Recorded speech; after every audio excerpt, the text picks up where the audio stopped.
So, hey, what do you guys want to talk about this week?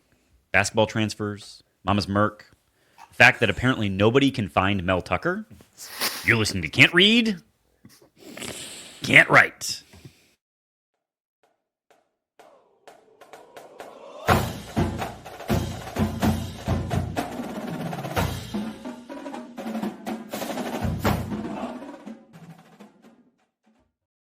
Welcome back, everyone, to another episode of Can't Read, Can't Write, the podcast that proves Spartans can talk. I'm Mike Jones, joined as always by the cool and collected Kevin Greck and the agitated and apoplectic Alex Plum. I thought maybe it was going to be apologetic. After Graham basically said I had a character flaw, I took his column this week as quite the indictment. Not wrong, but certainly quite the ad hominem attack, as it were. So didn't need to be that way. As I was sent upstairs to do the podcast, the social media manager asked me to tell Plum to be nice to Trey Holloman this week and reduce the number of personal attacks. Listen. And I looked her in the eye and I said, no. Yeah, I really missed out on one last week, huh, boys? Huh? Yeah, you really did. Yeah, listening to that in the aircraft flying home from Atlanta was an experience. A doozy? To be sure, yeah.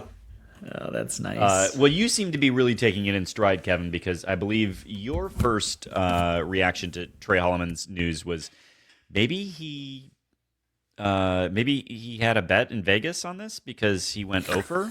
So yes. You definitely didn't go straight for the jugular.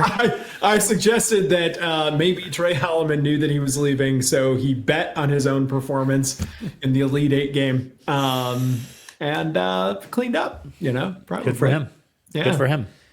Well, we will, of course, get into it in, I'm sure, very reasonable and measured tone. But we do want to thank everyone, of course, for listening. And if we could ask a small favor, please share the pod with Spartans in your life. Rate, review, and subscribe wherever you get podcasts. And, of course, follow us on Twitter and Instagram at Spartan_pod and Blue Sky at SpartanPod. Greg, you weren't here last week. What are we doing this week? Oh, we're talking about basketball portal season. It's the one true season. Now college basketball is starting in certain ways. Where there's been some personnel changes, as we've already referenced. Then Michael Jones has listed out every single player and every single position group on the football team, and I refuse to go through all of this. We're not doing that. Yeah. Jonesy, you get 5 minutes to talk about the position groups. It's not position groups. You clearly haven't read. You're living up to the episode title. Tight end room, Nice. pass defense, quarterback, running backs. I mean, it's pretty close to just position group by position group. Then we'll talk about hockey real quick because Trey Augustine is back for another year. Then we'll go off Grand River, where in the world is Melvin Tucker? Apparently no one's put a tracker on his Polaris slingshot, but also he can still try to threaten to sue us from hiding on the lam. I don't get it. And then finally, we'll take your social media questions. All right, well, let's dig in, head behind that green wall, and we are going to, again, start with basketball. MSU's had 3 players enter the portal. Trey Holloman, Xavier Booker, and Garrick Norman. I think maybe, do we want to start with the easy ones? And then, of course, we know Jace Richardson has an NBA decision to make. Yep. But let's start with the low-lying fruit, if we will. Garrick Norman hurt, I believe, at the beginning of the season. Never really made any meaningful playing time. It was clear Tang was higher on the depth chart, the rotation, than Garrick Norman. Obviously, we didn't see him play a ton, but I think we can agree that he was quite lively on the sidelines. Seemed to really connect with the team, enjoy his time here, but I can't begrudge the kid for wanting to play. Yeah. And so has entered the portal. This is very much in the wish you well unless you're playing us sort of camp of transfers, right? Which is happening more and more frequently. Yeah. I like Garrick Norman. I kind of wish things had worked out here. I don't know if it's entirely injury related that he just can't crack the rotation, but he was a fairly highly sought after recruit. I believe higher rated than Cohen Carr coming out of high school. Is that true? I mean, I could be wrong, but I think you are mistaken, but it doesn't matter. Yeah, you're significantly mistaken. He's 124 on the 24/7 list. Garrick Norman, Cohen Carr 46, which we can't read or write, but I do believe 46, higher number than 124. Lower. More sought after number. You're the worst. The worst. Truly the worst. Anyway, I think this kind of gets back to, it doesn't seem like it because we have McDonald's All-Americans leaving the program for UCLA right now, but the recruiting level on this team and in this program right now is some of the highest of all time. Like the median national ranking of a member of this team this year would have to be somewhere in the 50s or even a lower number than that, Mike Jones. So gone are the days of the having several guys in the triple digits on the overall rankings. Garrick Norman was kind of the only one, and now he's on his way out. So wish him the best of luck, but kind of no one in the world is surprised by this. Yeah. Then we have our dear friend Xavier Booker, who was gone quite quickly. It was a few days after entering his name into the portal that he is committed to UCLA and Mick Cronin. This one's kind of a head scratcher. Does not seem like an immediate fit. My understanding of what Mick Cronin values about his players is incompatible with my understanding of how Xavier Booker plays the game of basketball. So we'll see how this goes. Maybe Mick Cronin's bring him in to have someone to complain about to the press all year next year. I don't know. I mean, Xavier Booker, let's look at his efficiency numbers. Like they're not good. I know Franklin Fiddler ended with more counting stats in almost every category than Xavier Booker. So, you know what? We're going to say everything we said about Garrick Norman. Best of luck to you when we're not playing you, which unfortunately will be happening. Or maybe fortunately looking at his efficiency numbers. And maybe UCLA, maybe he'll go and unlock something there. Or maybe he needs a change of pace to motivate himself, a change of scenery to motivate himself. I don't know. This is wild to me.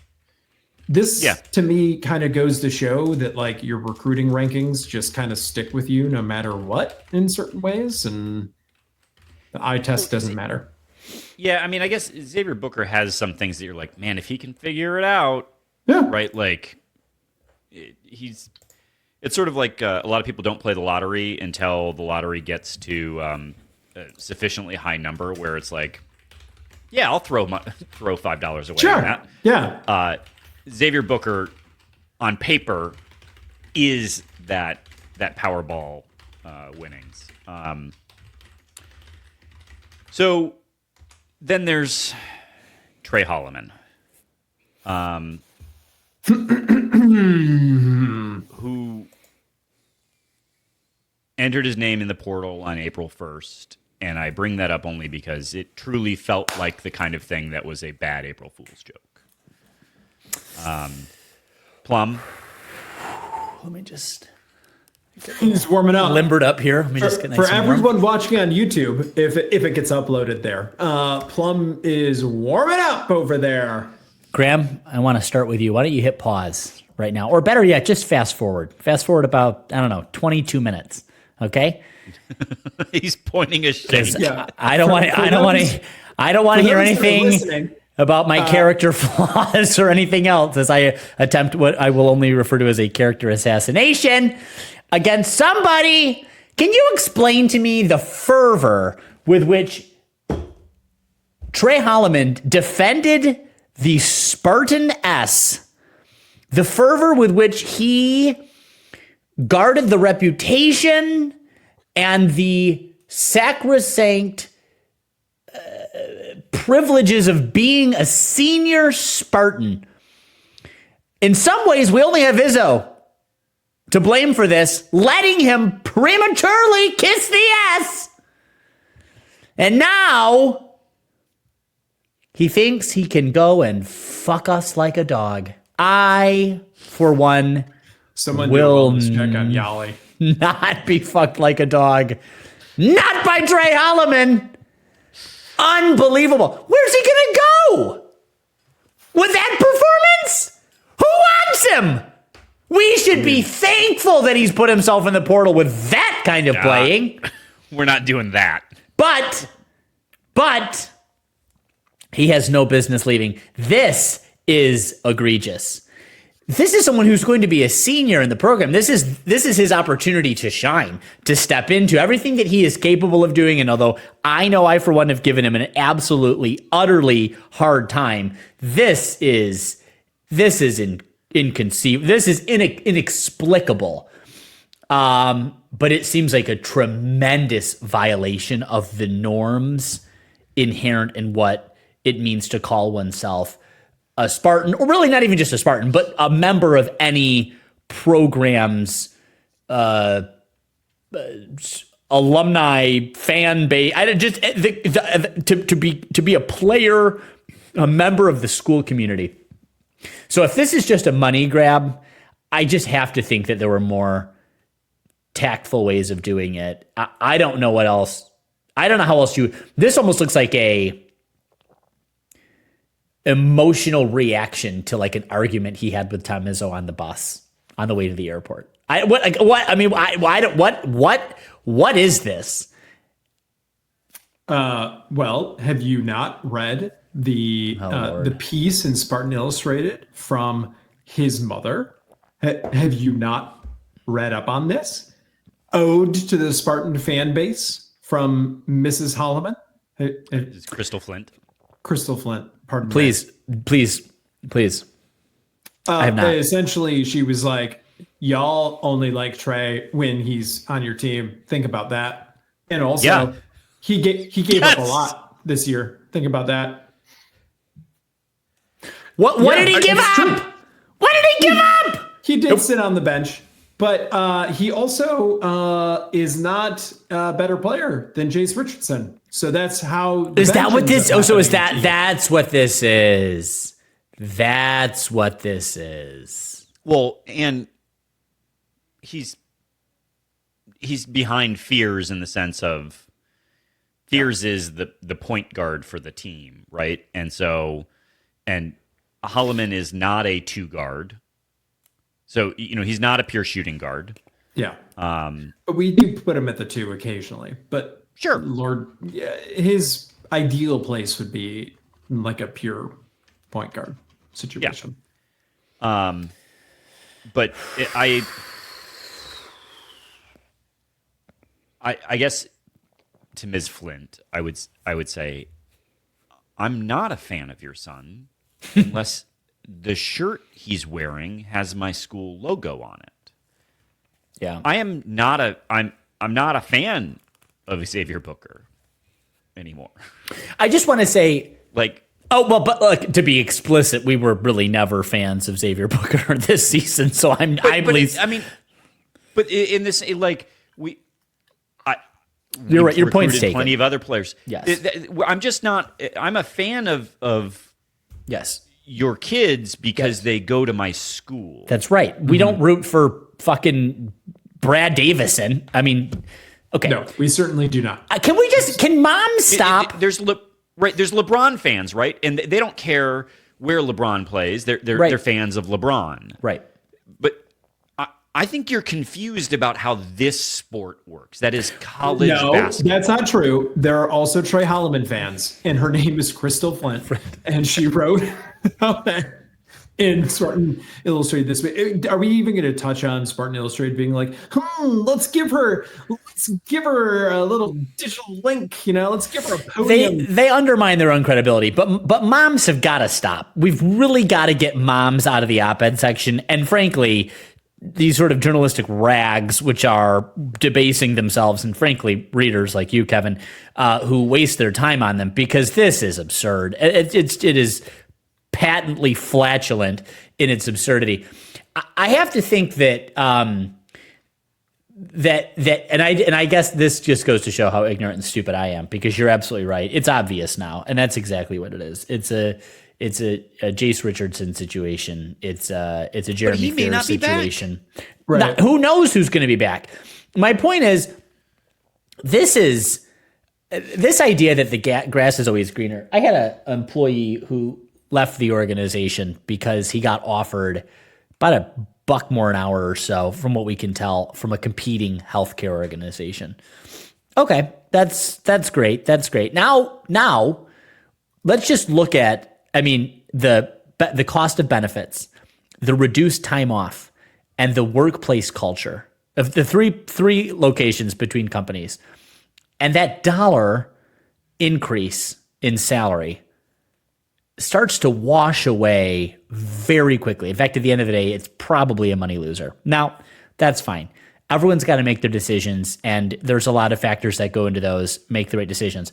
I use this as an example simply to say that very often the grass is not nearly as greener as we want to believe that it is on the other side. And this idea that Trey Holloman, who has established himself, who understands the scheme, who knows the personnel, who has working relationships with everybody, who knows East Lansing, who's embedded himself theoretically in the culture and the community here, is going to somehow move schools.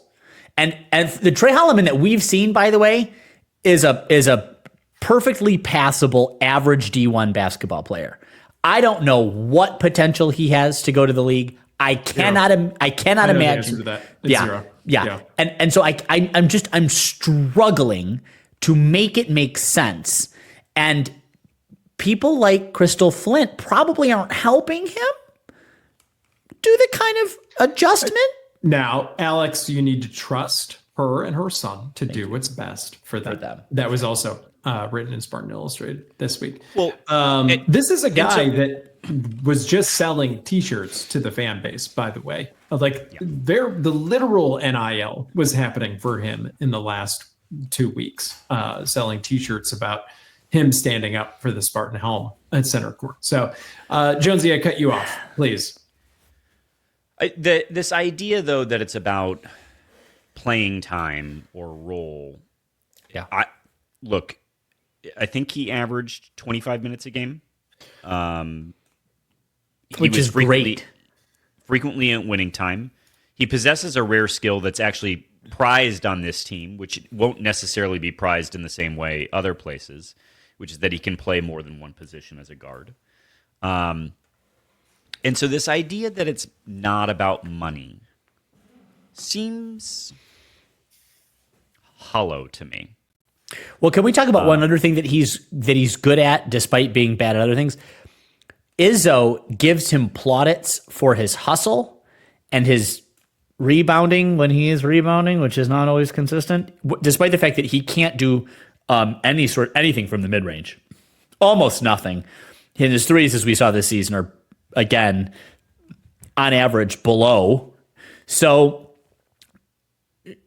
again, I'm trying to look at his performance. I mean, I get you. So maybe he can go to Miami of Ohio and make a little bit more money, I guess. I don't know. I just don't know what the comparable. I mean, what are you doing? What are you doing? That he makes more money at Miami of Ohio? The answer, Jonesy, he played more than 20 minutes in all but two of the conference or tournament games, and he played more than 30 minutes in more than two of the conference and tourney games. So, he got ample run on this team. So yes. So I'm calling bull on this idea that it's not about money, and so I want to actually read from Graham's piece for a second. He says people expected too much from Holloman. They expected more from him than they would anyone else in their lives, even themselves. Many of us have left jobs we've loved, coworkers we've enjoyed, places we were loyal to. We were looking for something else, better pay, a bigger role, a new adventure. Sometimes it was just time. It doesn't mean we love the old place any less. Same for Holloman. Graham, I think you're full of shit. And I think you don't get then that, well, no. I think then what you really mean to say, Graham, is that I fell in love with a stripper. Oh. Trey Holloman here is the stripper. That that I thought this whole college experience was about more than, and I appreciate that the student athletes have never had the same experience with college that we all had, even when we were there. Very different experience. Right. But these 4 years of your life are not transactional for the people who go to those institutions as students. Right. That I mean, sure, there are people who transfer out or transfer up from schools. That does happen. But for the vast majority of people who go to an academic institution and get a degree, they do so at one place. Yeah. And it forges a large part of their identity such that they could be in their mid to late 30s podcasting about it on a weekend night because so maybe actually that's a good point. Maybe Trey should get out now. maybe save yourself, Trey. Maybe that's too far. Maybe the pendulum. Maybe we should find a little sweet spot in between. But for Trey in particular, all of the things that you both have pointed to, the standing up to Zach Edey, the pushing the Wolverines off the Spartan helm, getting to kiss the helm when that has never happened. Never happened. My God. My Lord and my God. There was yes, statistically, is Trey replaceable? Yes, he is. Yep. But I didn't want to replace him. There was no part of me that was like, let's go get an upgrade. I'd be happy if Trey was the same player and came back next year just as he is today. Because there was something unique about him in the way that he seemed to connect with what our institution meant to us. But so that's why I fell in love with a stripper. Like, it wasn't real. This is just a job. And so this idea that, like, and Graham's piece is way too saccharine about our employers. Is that you're giving? That's not the right word? Oh, it is. I love it. Okay. Like, it's way too sweet and sentimental over the idea of how any of us feel about our employers. Like, let's stop with that. I mean, I can like my job plenty, but like, I'm not gonna be like, I'm dispensable, utterly. I loved it so. I wouldn't describe it that way, and it's not a job because you know what? Tom Izzo doesn't treat any of these people like an employee, in the sense that we as a fan base, I'm not saying we as in us specifically, but have been begging him to go out and grab someone from the portal. And even this past year, when it worked so well, he didn't go get a big to replace his bigs. He got Zapawa, who supplemented at best the roster. So this idea that it's a 1-for-1 and that I refuse to accept that, and I refuse to accept it as it relates to Holloman. And I will note, as soon as it happened, there was some reporting that Arizona State was in on him. And there's a lot of rumors and bullshit out there.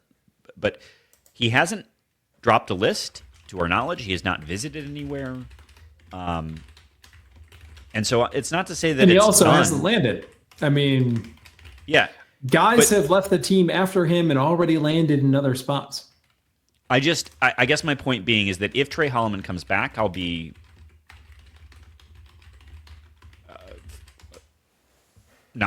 I will be unsurprised by that. But the Trey Holloman that I loved literally a week ago is dead to me. You don't get to do this. There may be another like doppelganger version of Trey Holloman in a Spartan uniform next year, but it won't be the same. It'll be a clone of Trey Holloman. But you know what I mean? There's Like not the same life behind the eyes, you know. It's just this lore I'd built up. I mean, I think we've talked about don't build statues to people before, and this is. I think maybe in my mind I'd built a bit of a statue for him. That there was something uniquely Spartan about him. That's exactly it. You just said it. There's not. Yeah, you fell in love with a stripper. That's very well said. Is this a good time? Should we draw parallels between this and the social media activity of a certain former recruit and decommitment who would have graduated this year if he had stuck with his initial commitment that he made on ESPN? Yeah, and then I do want to chat just about, we got to chat some basketball as it relates to Trey, because there is stuff to get into there. But yes, let's chat about that. So Amani Bates goes on social media or wherever, Twitter, and basically says, hey, and I'm bringing it up here, I was young. I made a mistake. I regret my decisions. And then Memphis came along and so on and so forth. But I wish I could make amends for what happened. And I acknowledge that I made a mistake. And it's interesting, the number of guys that decommit or leave the program and you hear from in this way. And here's a guy that kind of saw the grass on the other side. You know, he's technically a two-way player now for the Cavaliers, but I think he's worn a Cavs jersey for all of like 2 games in his entire career and may not ever again, truly. And now he is seeing what the potential was there and regrets leaving.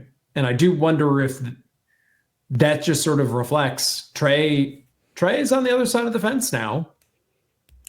I wonder if maybe someday he feels similarly. I don't know. One of you had said this, and I thought this was really striking. It might have been you, Greg. That line about there are a lot of people who are on that list of folks who regretted not taking the opportunity to play at Michigan State. That is. Oh, I saw this tweet somewhere that it was someone said it's an all-timer roster of people who all-timer wish they'd gone to MSU. roster. Yes.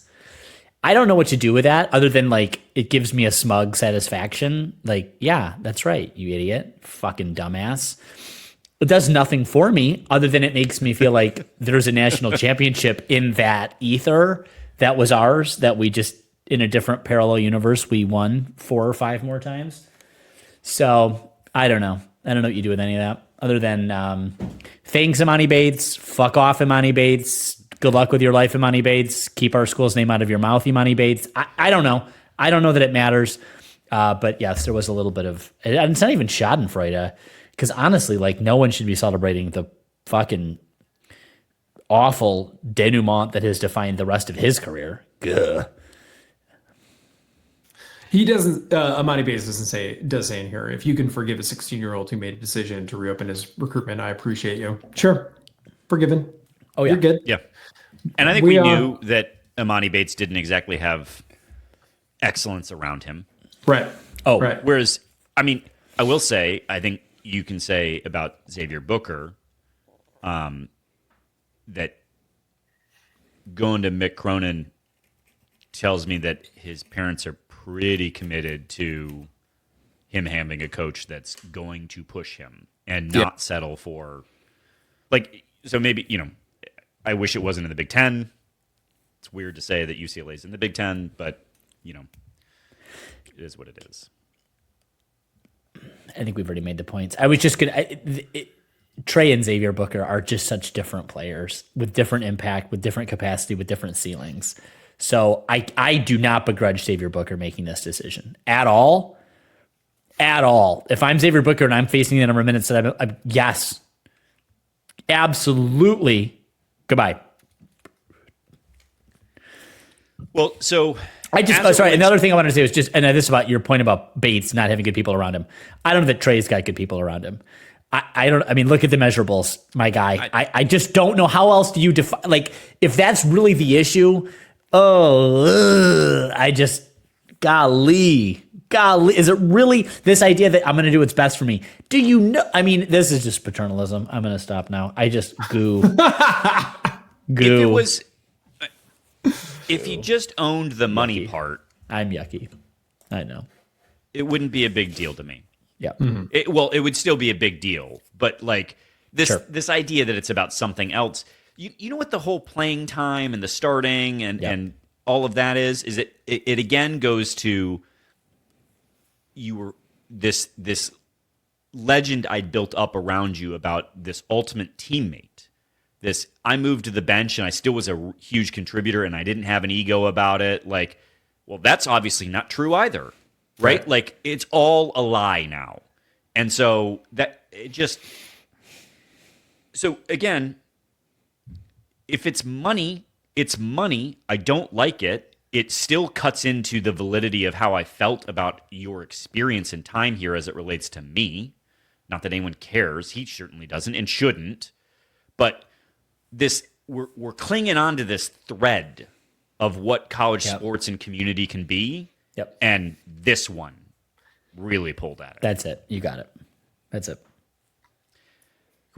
Can we talk about hoops for a second, though, and pretend he's gone for a second? Because Tom does need to go portal shopping. Yes. And so activity needs to start happening now. Yeah. Yeah. I mean, Tom will get who he'll get. Like, I mean, I know Frankie Fiddler didn't end up being who we suspected, but that wasn't a portal get that we got until late April. Mm-hmm. And he was a highly sought after recruit or, transfer portal get. So I'm not going to fret over Tom's timeline, but Trey obviously was a tenacious defender, and we're losing Jaden Akins, who was also a tenacious defender. That whole being able to throw 4 guards at people, that's gone now with Trey gone. Yep. If Jace is gone, you definitely need a guard, but you're going to need someone like Trey to come in. I also, even if they were net neutral, he still picked up meaningful minutes to give Fears a breather. Again, I think at many times he was better than Fears this season. At other times he wasn't, but that's better shooter, better 3-point shooter than Fears, certainly. Yeah, better at making almost plays to Cohen Carr. So only person capable of overthrowing Cohen Carr, in fact. But to me, it's you're losing a lot with Trey that is not easily recouped. I think it's also worth calling out, we're not necessarily done losing players. Yep.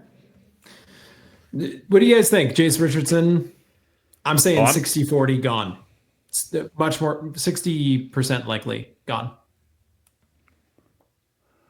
I would think I'm going to flip it. I'm going to say 60-40 he stays. I think if I know Trey's only in the portal, there's no guarantee that Trey even gets picked up anywhere and doesn't change his mind. We'll see, but I wonder if that figures at all into Jace's decision to stay. If he, not that he's hurting for minutes at all, but if he sees this as like well, the Auburn film isn't going to look good for him. If you're an NBA GM, you're going to ask him questions about that. I don't know what that does for his draft stock. Jonesy, you were saying? I don't think Jace's consensus picked first round at this point in time by anyone who follows the NBA draft. There's this thought that the sooner you get into your rookie contract, the sooner you get out of your rookie contract, which is on your way to making more money. I don't see that necessarily motivating Jace because, one, I think if he returns to MSU, he'll be paid well. And also, not to pocket watch, but we suspect that his family has good money because of how long his dad played in the NBA. Mm-hmm. I think it's a real question for Jace Richardson. I think the only real question for Jace Richardson is, does he want to be in college still? I think that's the only thing that matters. Izzo's talked about. Did he say he got a 4.0? Jace is apparently an incredible student. I do think Jace at one point in time did have a pretty serious injury in high school, and so probably understands that there's life that has to happen. Well, yeah. I was going to say also though that there's life that has to happen after basketball, and that maybe having a degree matters. Not that he's going to finish here. But I could see him coming back. I think ascribing percentages to it doesn't make sense to me because I don't know that any of us can answer the question of does he want to be in college still? And to me, that's really the only question about whether he comes back. Because he's not going to move his draft stock up that much. He's clocked as high as 12th, according to some folks. So 12th is only just inside the lottery, though. So then the difference between the lottery and not the lottery is substantial. Yeah. So, there are a couple players coming in next year, Cam Ward, Jordan Scott, but work needs to be done in the portal. So we'll be covering that as we go. Do you guys want to talk football real quick? Though Jonesy, you've used a lot of your sports time already on this. Topic that we haven't covered yet. It's been announced that the spring game will not be happening in 2025. So I had a moment of silence for that. I love going to the spring game. I love watching the spring game. And because of tampering and what else was cited, tampering and something else was cited, we won't be doing the spring game this year. I buy that, though. I think this makes sense. And that's another reason they got to figure the portal stuff out. Well, in last week's episode of Can't Read, Can't Write, you guys went hard on me for the question that I asked of Jonathan Smith, which by the way, you made it sound like I had a formal sit down with President Kevin G and Jonathan Smith. Not what happened, by the way, dear listener. What was the question? And what did you get your little soppy Susie about? We'll cover that in just a second. But what really happened was I happened to be at a university event in Toledo for the hockey game. Those two gentlemen walked in and they came up to the bar and were kind of shooting the breeze with people. And I managed to get a question in the course of conversation. There was not some form. And that question was? But that question. All right. Second off, listeners, when I told my co-podcasters what question I asked, I actually qualified it with I realized as I said it how stupid a question this was because it was in front of the president of the university. I asked Jonathan Smith how he felt about moving the last game of the season to Ford Field, and we kind of talked about that for a second. What I wish I had asked him about was this, because I could have used that to sort of parlay into how do we feel about the team? How's practice going? Kind of open things up, kind of indicated.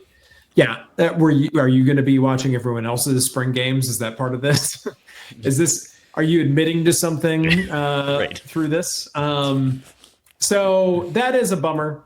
We won't all be at Spartan Stadium. That's two events at Spartan Stadium that won't be happening for me this year. The last game of the season and the spring game. So because you normally go to that last game. I have in the past. Thank you very much, Michael Jones. I have in the past. So with that, do you guys feel strongly about the spring game? And am I the only one that cares about this? I don't care. I mean, in this, Bill Tucker did a soft landing on that one, right? It had become more and more diluted. True. Yeah, it has not been really worth watching in the last several years. So there you go. Just another reminder that, and if it's a way to keep tampering down, then I get it. I do, and that's fine. All right. So Jonesy, walk us through what are these subjects you want to talk about for football? All right, guide us. Look, this is the TLDR for people who don't care or didn't have the emotional bandwidth to listen to, watch, or read about any of the media availability as it relates to spring practice because MSU football is in the middle of spring practice. So, blah, blah, blah, year 2 buy-in across the board. They they all seem to be talking about how this year it feels like they're moving at a quicker clip because they've got a base laid down from a year together. So that was a consistent theme. There seems to be some real nice things said about Aiden Childs, which is unsurprising. What was interesting to me is Aiden Childs talking about his leadership and that last year he felt like he was trying to play a leader instead of just be one. And I think that makes sense as what was well noted as a super young freshman. Yeah. That he'd be trying to act like a leader, particularly on a new team. And so this year, he spoke with some more solemnity than he had in the past. The new wide receivers, of course, are getting asked about in a lot of hype. We expect that to be a difference between this year and last year, that the new wide receivers will be pretty meaningful contributors. Alante Brown, I'm just going to say I'm really rooting for, has still not scored a touchdown in his collegiate career. It continues to get concussed on the first play of every game. And so hoping that happens for him this year. Offensive line standouts, blah, blah, blah. Can I just pause you on the wide receivers? Because I listened to some of the media interviews that our quarterback, whose name is now Aiden Childs. Thank you, Just Aiden talking Childs. about him. Jesus, fuck. Had a stroke. That Aiden Childs gave. And one thing that struck me was when asked about who he thought, was in contention for wide receiver number 1, he's like, anyone could be one. Each of these guys has the potential to be number 1. I think that was kind of interesting. I don't know if that's honest. I don't know if that's just part of this like spring, summer. I note here you have this like he now knows everyone's name. Like if this is this sort of like team building rah-rah, anyone can do it. They're all my guy. Or if like he really does see potential in these guys, and if the latter part is true, that's encouraging. You'd think they'd be building up Nick Marsh though, as you. It feels like that's a thing you'd want to do to keep him here. Like he's not a secret anymore. Sure. Just build the brand. How did you like the Nick Marsh April Fool's Day tweet? I didn't see this. I didn't see it either. Oh, Nick Marsh released one of those graphics on his social media on April Fool's that was like, "Dear Spartan Nation, blah blah blah blah blah." With all that said, I look forward to this season. Like very much looks like a decommitment thing, and then.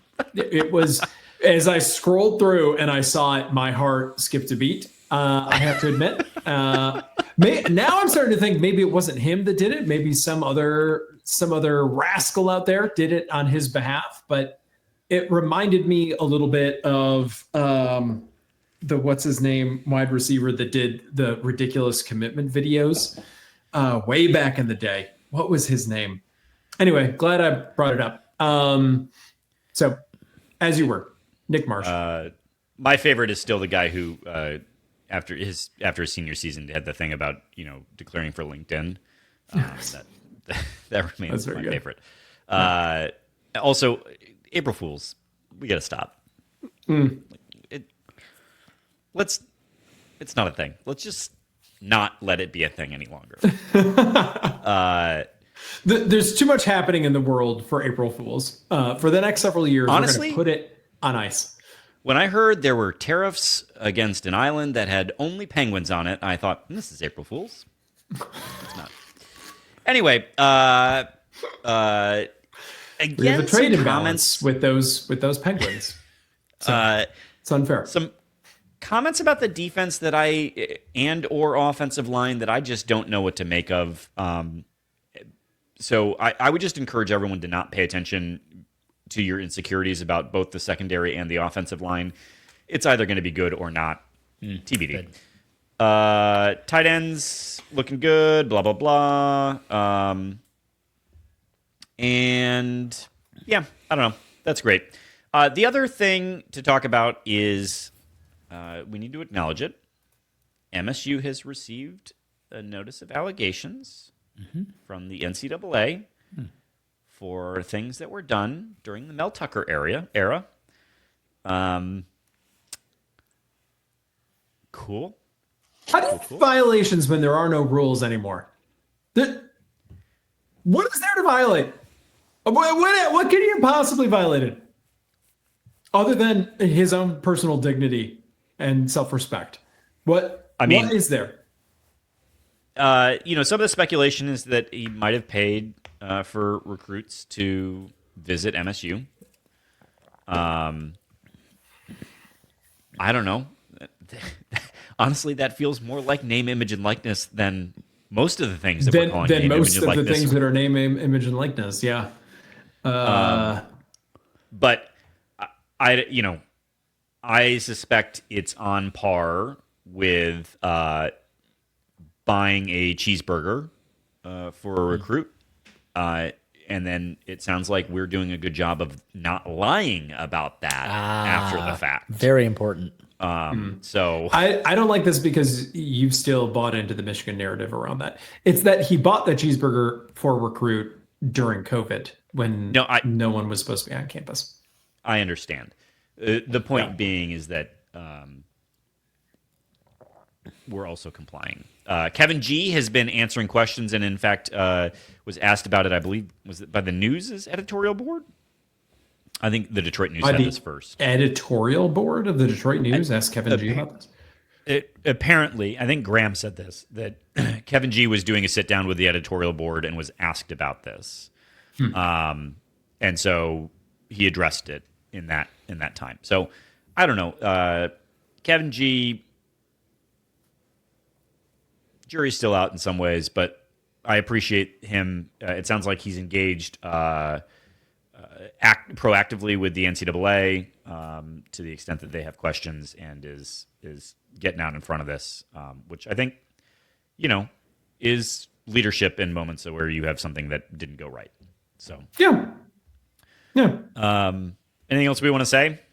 Otherwise, we'll move on. We're going to talk about Mel Tucker later. Let's talk about more personnel actions. Hockey! Which, by the way, Knights and Robin Freilich spent a lot of time with the basketball team down in Atlanta. I saw it across the room. I was there, listeners. Across the room? What room? Across the room. The big hotel room. The big hotel lobby.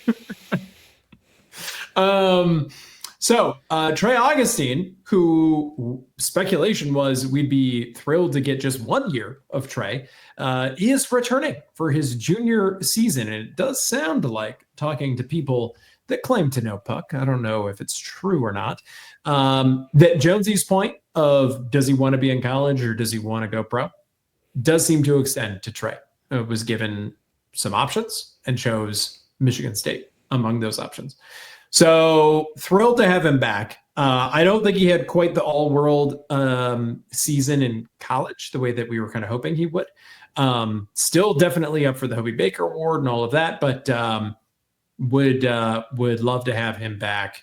Unfortunately, it does mean Luka, the backup goalie who played so well in the Great Lakes Invitational this year, is in the transfer portal.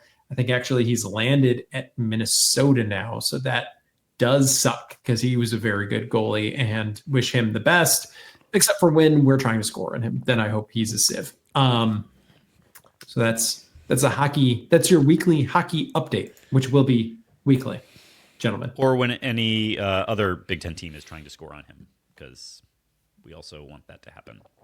Sure. Yeah. Don't care for Minnesota. All right. Jonesy, if I'm hungry on 94, I'm looking for a place to eat. What should I do?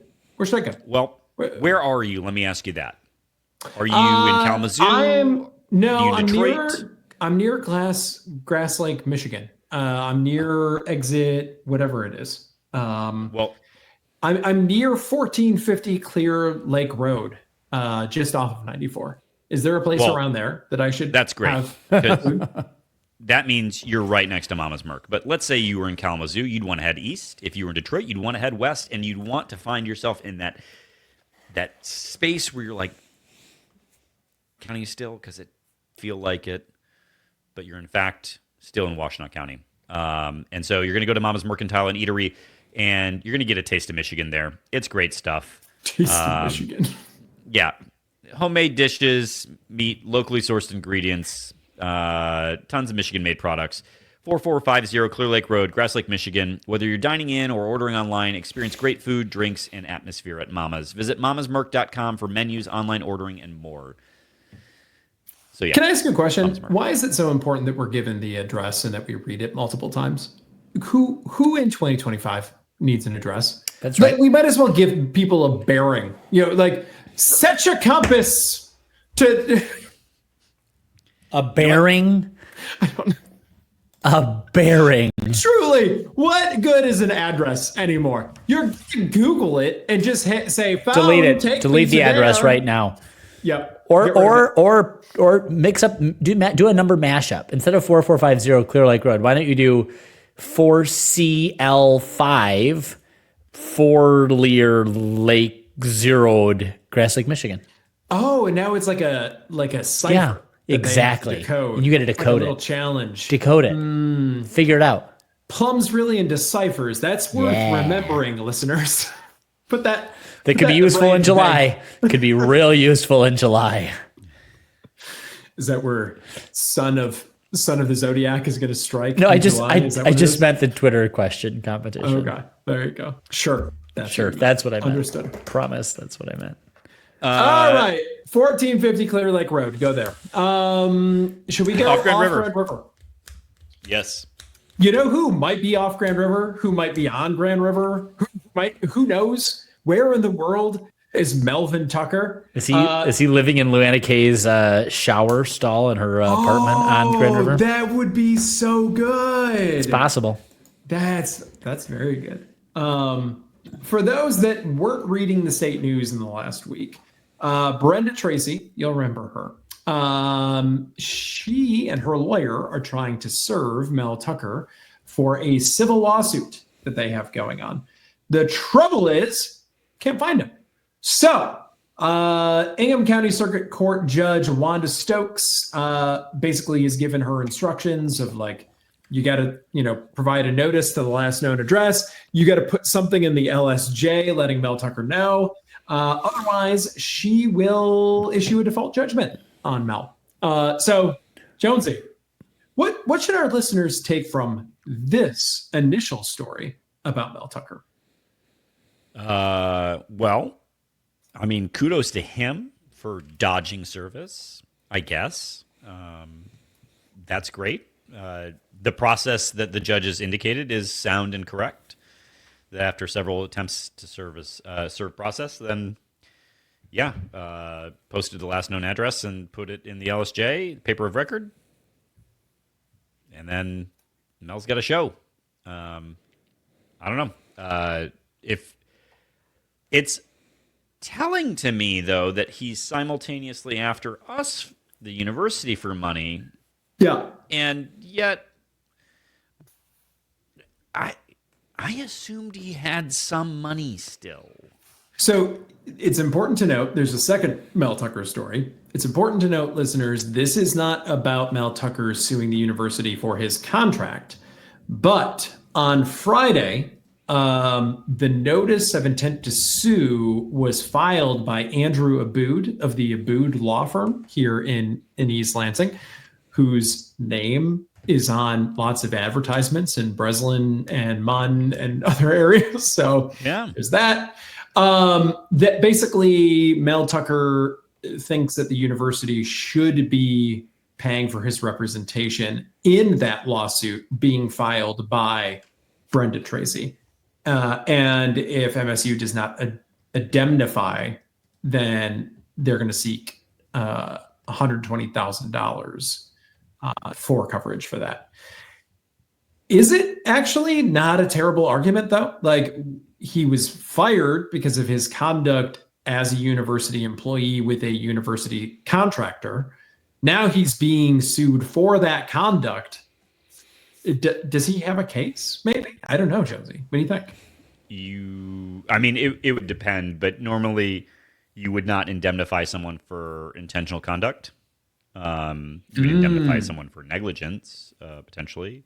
You'd indemnify someone for, you know, accusations of a violation of an IP right or something like that. But the idea that, you know,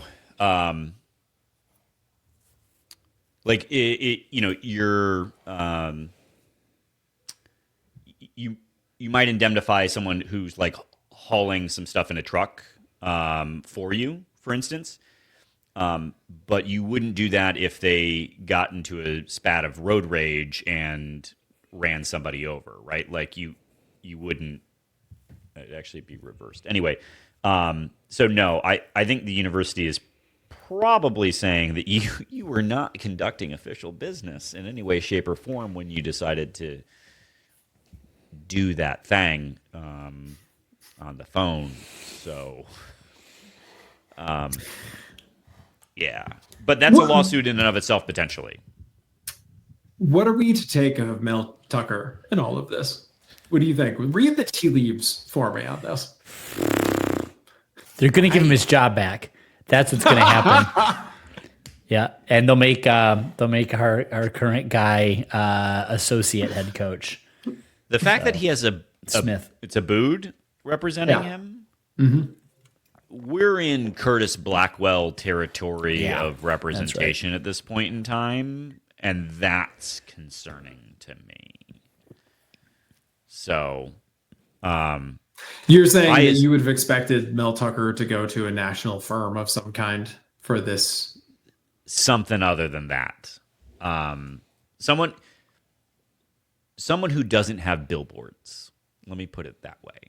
Gotcha. So, yeah, and it doesn't have to be. Yeah, it doesn't have to be a super big law firm, but someone who doesn't have billboards is what I would have expected. Understood. So, yeah, this if you told me Mel Tucker spending way too much time at a bar or playing Keno or something like that, that at this point in time is unsurprising. He would have grown hair back on his head only to look sort of unkempt at this point. So, the idea that you're going to hire a small local practice that's obviously very cozy with the athletic department to represent you against the university, like, how do you reach that conclusion? You can hire anyone. Yeah. Like, that's just such poor judgment, isn't it? Like, find someone else. Anyone else. I also surprised that the law firm wanted the case. Is interested in it. Yeah. I'd be like, nah, I like my advertising situation because they're probably not going to renew that contract. So, I don't understand this. It's not like the Abood law firm is going to leave East Lansing at the end of all of this. I just am. Yep. It's two B's. ABOOD. They've also got a restaurant up there that I've never been to. Sidebar. Put a lot of thought into that one. Yeah, so their areas of practice are criminal law, family law, mediation, injuries and accidents, driving offenses, animal law, trucking law, Animal law, and PFAA. It's water stuff. PFAS. Yeah, this is not I'm making a complex commercial dispute around an indemnification clause law firm. So, yeah. All right. Great for Mel. What's next? All right. I added this. I thought this was striking to me. Generally I like to pour salt on any wound inflicted by any person affiliated with Duke University. It's a long-standing moral principle that I've practiced with some faith and regularity over the 38, soon to be 39 years of my life. So, with that said, I was still struck and thought salt on the wound after they were embarrassed by Houston. Their, I don't know what he is, starting guard, I guess, Cayman Maluak, is a South Sudanese individual, been playing for Duke for a couple years, I think, and who will now be likely deported from the United States, as every South Sudanese passport holder living in the United States with a visa have had that visa revoked. I don't understand how I just, for folks who don't know, South Sudan is got to be one of the most war-ravaged places on earth. And to a person, the South Sudanese living in the United States, almost all of them had to have been asylum seekers, which would have meant that they had fled South Sudan. This before it was even South Sudan. South Sudan is a relatively new country, maybe actually the newest country. So they would have had to have fled Sudan at some point, probably going to Ethiopia or Eritrea, living in abysmal conditions, to then have their families take out a loan from the U.S. government to get to the United States, to have been put in a resettlement community somewhere, which is just to say a normal apartment building. And within 3 months would have had to have begun paying back that resettlement loan. If you don't know this, every asylum seeker in the United States is given a loan by the State Department. They have to repay it. That loan is for their first 3 months of housing. It's for the airfare for them and their children. It's for any medical test. It's for the lawyer stuff. It's for all the it's all of it. None of it is free. And every asylum seeker in the United States pays that fucking loan back because they're so fucking grateful to be here. So back to my point, the South Sudanese are, again, some of the these are people who have survived some of the absolute most incomparable and incomprehensibly awful realities of the human condition. And to have this administration summarily revoke all of their visas, anyone of South Sudanese origin on an asylum, because asylees are still visa holders in some way. I mean, they're not citizens yet, right? Mm-hmm. So, and then to have to be deported. This is a young man, by the way, whose family made that trip to afford him an opportunity, a uniquely American opportunity to better life. Not only did he gain enrollment at Duke, he was talented enough to play basketball for Duke, advancing even to the Final Four. And he very likely very soon will find himself on a plane back to what is still a war-ravaged, bordering on famine. This is a country he probably doesn't even really remember. It's unlikely, but maybe to some extent. Horrific. So I know that this isn't necessarily sports, but this is where the worlds align, and this is so immoral. It is so inhumane and immoral, and I try to really just, as much as I can, hold the tension, hold the capacity to say there's got to be a foreign relations purpose here. I can't even fucking begin to guess. Can I offer a counter argument on that one? Yeah, please do. Took our job. Good. Took the job of an American 7'2" basketball prodigy. A white American 7'2" prodigy knowing Duke. That should have been an American That's good. White 7'2" basketball prodigy in that spot. Maybe Rubio just hates Duke like I do, and he was like,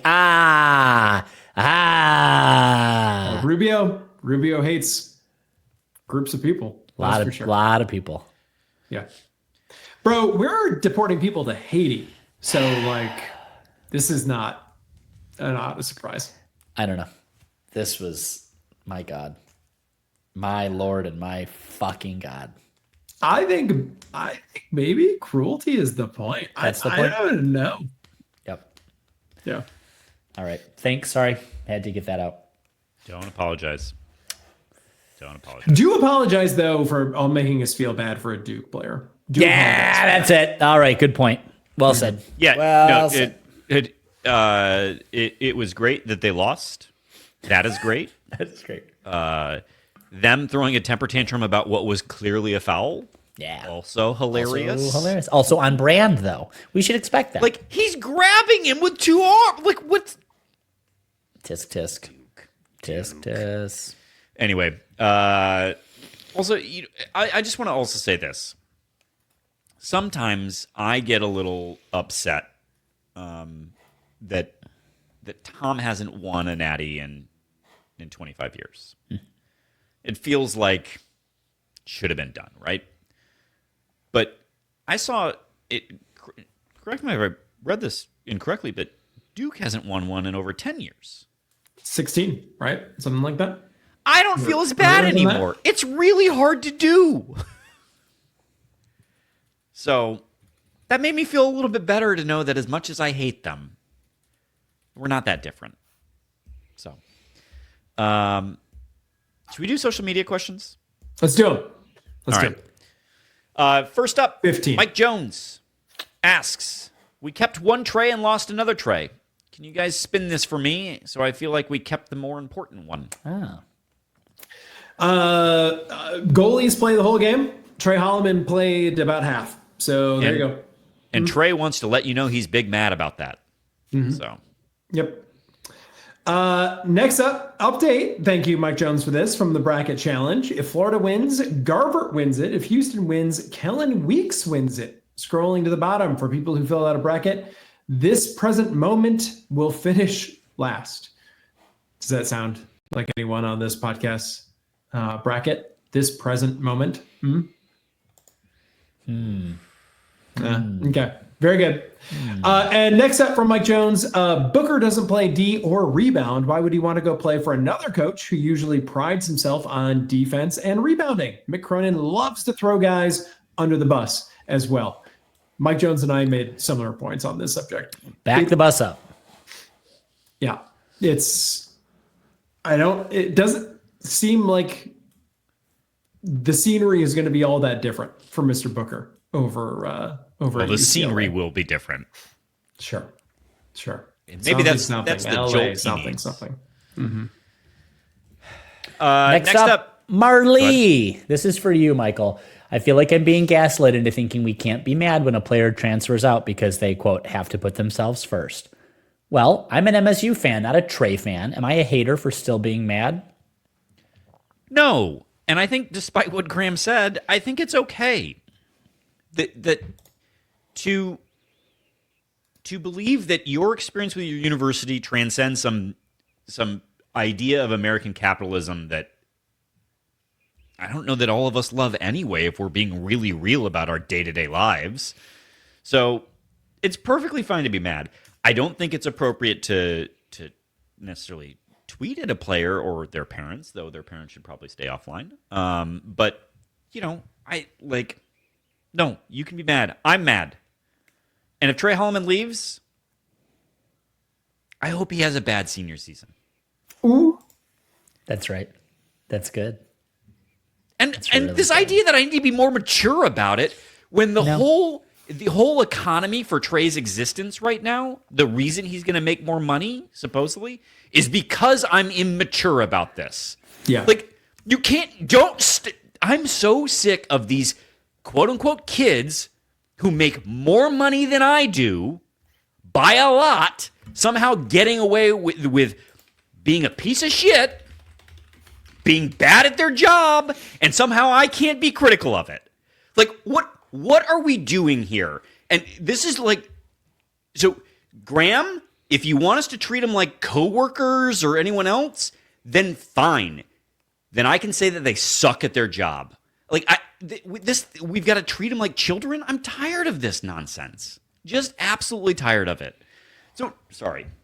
This got darker than I meant it to be, but I'm sick of this bullshit. Like, pick our lane. Is this amateur sports where we need to be nice to kids and be along for their development journey, or are they professionals? Pick a lane. Anyway, next up, All right. Keith We'll work Ski. on that. I'm Next, concerned Jeremy Fears is our primary point guard next year. I hope Richardson rotates to take minutes. I hope Richardson returns. Greg? Yes, same. Would be. I think we saw Jace at the one plenty of times this year. If he comes back, he'll almost certainly, because that's his NBA career, right? Yeah. He would be combo guard type of guy. So yeah, that'll be nice. We'll take that. Otherwise, we gotta pick up a point guard from the portal. It has to be done. Next up from Kiski, over under on transfers at 2.5. What do you take? So I'm taking over. Yeah, that's probably right. Yeah. Is this transfers that we're bringing in? Oh, It has to be, right? Because we already know that it's over. Well, no, because if Trey came back and no one else left, in theory, it's under. Gotcha. The under hits. Do you guys really think it's likely that Trey comes back? I would He say hasn't I'm gone anywhere yet. Yeah, I would say I'm 40% confident he will come back. And love you if you Interesting. do, Trey, but just know you Not in the way disappointed that I me. loved you before. Yeah, you've injured me. There is an injury here we're going to have to continue to discuss. Yeah. I'll cheer for you, but you've hurt me. Taking transfers, I'm going to go under. I'm going to go 2 transfers from the portal. Oh. I know. What have we seen in the past from Tom Izzo when it comes to using his resources? Oh, okay. So this is not about what Tom should do. This is about What actually happens? That Tom Happens in will fuck practice. this up. Yep. I I bet we go into next season with a little extra scholarship or 2 hanging out in the wind. Do you think in this scenario where the under hits, is Jace gone? I think whether he's gone or not, still under 2. Still just 2. Oh, it's just like it's impossibly stupid if he leaves. He can't. You really can't. So if however many transfers we have, n-1 is how many transfers we'll get back. Well said. So next from Jason Fry, when Ross Geller from Friends feared what people would think of him if he got a 3rd divorce, did he envision Greg Gard? I don't get this reference. What is this about Greg Gard? Just I think it's just a joke about Greg Gard. Just like, take that, Greg Gard. Looks like a dude who had too many drinks at a work conference in a Holiday Inn Express. Gotcha. So. Yes. Probably. Yeah. If there's something to be thrown at Greg Gard, I'm on board. Plum, this one's for you. When Johnny Broom appeared to dislocate his elbow and his knee at the same time during the game versus MSU, he performed the rarely seen double self-galooly. Well, that's great. It's not really a question, but It's not. Listen, everybody loves any reference to Jeff Galooly that we can get out. Anything that involves the... okay. I'm just going to enjoy it. It didn't need a billy club. It was self-inflicted anyway. We'll take it. next up, Joe Ashworth. If I have any regrets from being in Atlanta, it's that when I ran to the bathroom in a media timeout after Johnny Broom went down, I said nice things about him to some Auburn fans that were in there talking about the game, about how he was unstoppable. And this was really sad that he's not going to be able to come back. Regret that. Wish that had never happened. Yes. Wish I could go find those Auburn fans and be like, strike it from the record. Didn't happen, in the same way that his game-ending injury didn't actually happen. And they would probably be like, oh, but that was very nice and gracious of you. And I'm like, yes, exactly. Struck from the record. Moving on. Joe Ashworth asks, what if 2 things will happen? Trey comes back if Jace leaves, or Jace comes back? Change my mind. Their timeline's not the same. Yeah, Joe, I think these 2 things are unrelated in any way, honestly. I don't I don't see how Trey hangs out there, like you said, Jonesy, until Jace can make a informed decision on what he's doing. So Yeah. there's no way. There's no way. Next from Thomas Zambiasi, I'm all for facilities upgrades, but I'm the only one weirded out by how much green space on campus is being converted to new buildings. Why not put them in the middle of Shaw? There's plenty of parking in the commuter lots already. We didn't talk about this, but the State News is also reporting that the board is going to vote on the new, shall we say, Olympic sports complex, which is expanding to include a hotel and maybe medical space and maybe retail space down by Trowbridge Plaza, which is not a thing that I'm interested in as a citizen of East Lansing, Michigan. I don't understand who's asking for all of this. But it's going to go in front of the board. And we'll see what happens after that. Guys, you haven't spent a whole lot of time on campus, I don't think, but there is some development happening around. I think, though, Thomas, there's also going to be green space that gets like reclaimed. Like someday, once certain idiots give up on this whole swimming thing, I Am West will be raised and that will become green space. I think there is a plan for those surface lots in front of the International Center to become green space or to become some kind of community space. So I hear what you're saying, but maybe this is a good opportunity to ask someone that knows about the campus plan to come on the podcast. I don't know. We should do that this summer. Weren't we there when the plan was put into place for the lots in front of the IC to become green space? Yep. And that was then the 2020 plan. Now we're on the 2050 plan. Oh, okay. Yeah. Cool. And finally from Thomas, how do I recommend food, things to do, etc. around Lansing to a friend without sounding like one of Graham's ad reads? I think as long as you don't do it 8 times within a 2-hour span, you're fine, right? Yeah. Just do it once. And Be also cool about mention, Graham's places are nice, but there are some other spots that I would recommend. Like Mama's Mercantile and Eatery, where if you mention can't read, can't write, you get 10% off of your invoice. And what's the address for that, Jonesy? Good. Very good. Yeah, you can't find it on Google. Next up from Andrew Gardner, which was the biggest disaster, Mel Tucker at MSU or the Trump tariffs? Plum. Honestly, Someone responded to this and pointed out that Mel Tucker at least won a Peach Bowl. Well, a certain I was trying to think of the award that he won. Some Doak Award winning running back. What was the running back? The Ray Guy Award winning running back. That's a punter. What was the award that Walter Doak or something? You know what I'm talking about? Walter Camp. Walter Camp. Yeah. He won the that Doak one. Award is the running back award, I believe. Great. So he you got won that that right too. too. Wow. Yeah. Oh my God. I'm Good making job. shit up. You nailed it, bud. Really impressed with myself. And that's just Kenneth Walker. So not Mel Tucker, let's be explicit. But the answer is absolutely the tariffs. There's none of us are ever going to retire. No one listening to this podcast is ever going to retire. So I was going to say, have you guys looked at the brokerage / retirement accounts? Have you looked? I can't do did. it. Won't do it.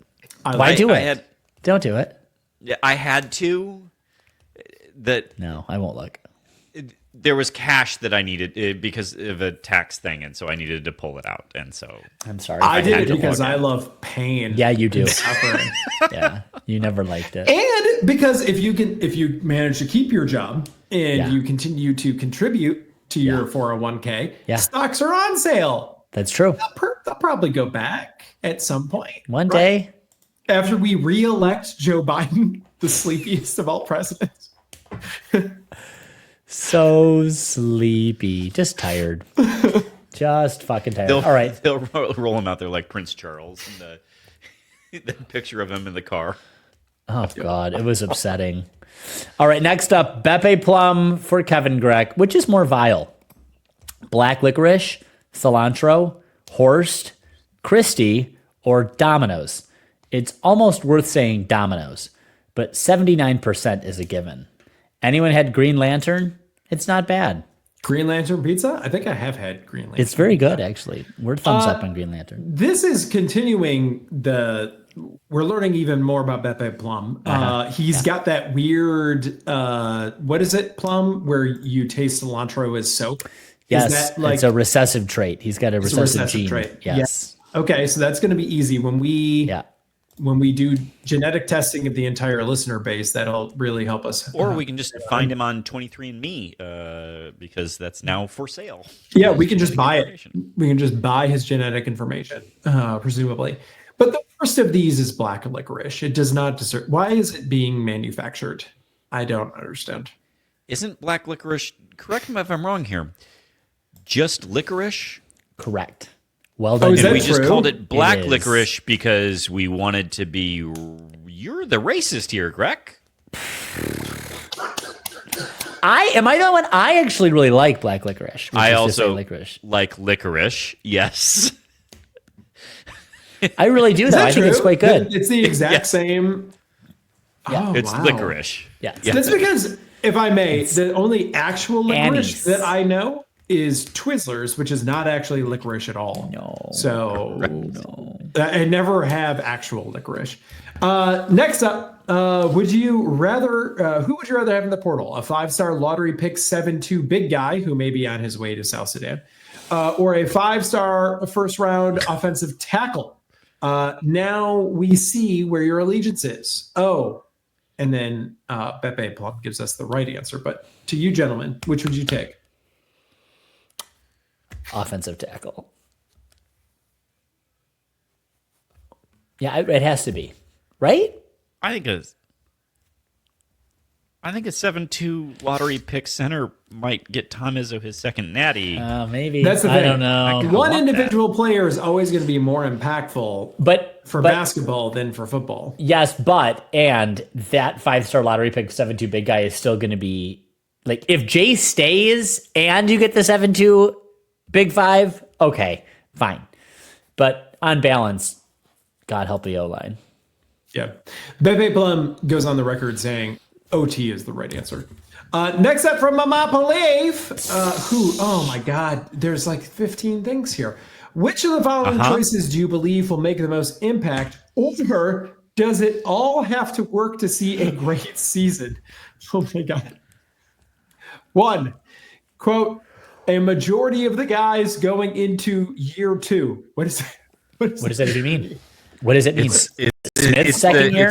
Yes. Yes. They're all going into Smith's. Okay, that's good. The Boyer-Lindgren connection is her number 2. This sounds like a bad Robert Ludlum novel. Yes, title. He didn't write it himself. This is a ghostwriter, but this he's It's Boyer-Lindgren a first draft of connection. a fever dream of Tom Clancy's. Or 3, a healthy and effective Ada Childs. Does not write Aiden, writes Ada Childs. Jesus. Susan, I just want to thank you because the Boyer-Lindgren connection and the Robert Ludlum thing is probably the funniest thing in my own mind that I've ever said on this podcast, and I'm so self-satisfied with that. Thank you. Yeah. Remember Momopoly a couple weeks ago when Jonesy said that was your best question of all time? This is Kind of a lot's happened since then. Second question. And you'll like, know oh, we're you not didn't answer answering the first it. one. We're not answering What it. did you... Here, I'm going to read this verbatim. What did you ending up finding out was Grooch's question to Coach Smith? 1, his coaching philosophy. 2, description of his team culture. Or 3, would he teach Izzo portal strategies at the Tigers game? Okay, here's the thing. 1, Frankly, any of those would have been better questions. yeah. This isn't a question to begin with. His coaching philosophy would be a worse thing to ask him at a bar. Like, hey, coach, where do you get your ideas? 2, hey, coach, describe your team culture is the fastest way for him to take his beer and walk away from the bar with haste. And 3, would Hey, coach, would Izzo teach you portal strategies at the Tigers game? Which is not where this conversation That took place. hasn't happened yet, by the way. And he wasn't. Izzo was at the Tigers game with Steven, not with Jonathan Smith. That's great. Monopoly. It's good. Remember 5 minutes ago when we said a lot has happened since your best question? So much more has happened, even since then. Mr. Neurotic Pants asks, what would you degenerates do with the main sports over? Wake up covered in filth, become college basketball fans, or make bets with each other on slap fighting? Well, this is an excellent opportunity for me to correct a massive omission that we had on the outline, which is that gymnastics has reached nationals for the first time since 1988. Yes, you're right. And Massive so oversight. we'll be following that because at this point in time, there is zero hype around spring football. That's for sure. But I don't know. I don't know what I'm going to do this summer. Slap fights, I guess. Slap fights. Except for it's us participating in the slap fights. And you guys, if this gets uploaded to YouTube, live golf tournaments. I'm traveling and living in Saudi Arabia for the summer. Oh, yeah. There you golf. go. I hear it's lovely there in the summer. Beautiful. Yep. Great for the gays, too. Next up, Mr. Neurotic Pants. State News reported that an unknown 50-year-old man randomly pissed on a classroom floor last week. Do you have any suspects? I'm in Ohio. So you're around. Yeah. That's a radius, Mr. Neurotic Pants. Yeah, I don't know. You could have done it. It did say happen. unaffiliated with the university, which we know Mr. Neurotic Pants through us. Deeply affiliated. Very deeply affiliated. Podcast listener urinates in classroom floor. That'd be a great descriptor. Yeah, I think it was the Upper Deck Jerk guy who asks, am I too late? Yes. Got him in at the 11th hour, but you got him in. Portal the video game. I like this idea, actually. I'm pro Portal, a video game. Nintendo Switch. Only you can destroy 3 podcasters fucking week by choosing which electric player you want to put into the portal, and then, and you know what? There could be little other tasks you do, like inhabit the body of a portal player's Tamagotchi parent. style? Yeah, to write op-eds in various substandard news outlets. Or be an agent and ruin kids' lives by lying to them about, how much money you can get for them if they go to another school. It's worth pointing out that there's already a video game called Portal. It's one of the best video games of all time. Anyway, spring football, as in UFL. Are you guys going to be watching a lot of Michigan Panthers games? No, That's I your don't- back. Don't even know. backyard team. Do they play in Detroit? Do you know where they play? They didn't their first year, but I believe they play at Ford Field now. Yeah.